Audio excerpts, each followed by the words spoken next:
Hello everyone, I thought I would show you something a little bit clever, or at least I think that is clever, that I did using little cards like this and glue dots, just simple glue dots, to create a library. I've been taking a abstract course and I've been realizing that I need to figure out a better way to pull out colors. And so what I did is I swatched my colors and tack them in this book, basically, of colors that then I can pull from to go ahead and select a color palette.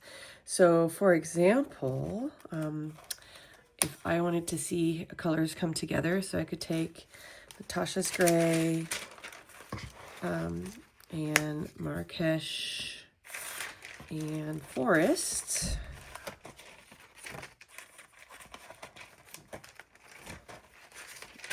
Right here, right? And then I could kind of see the colors and how they come together, pick some other complementary colors. And then when I pull out my abstract piece, I have a nice understanding of how all of these colors will work together.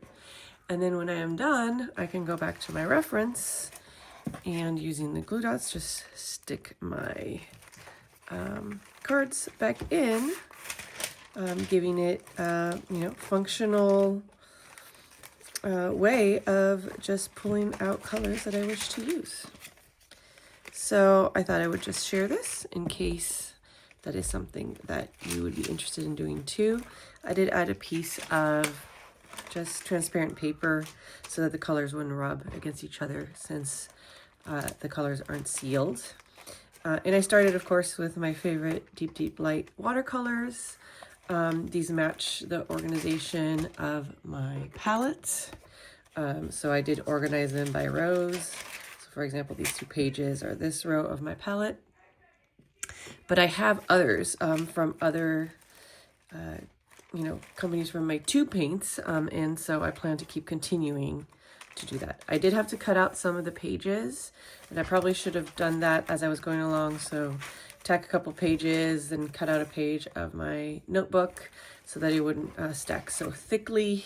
But I will do that going forward. So yeah, neat little trick if you are like me and collect colors and would like some additional ideas of how to organize your color palettes so you can understand how colors work together.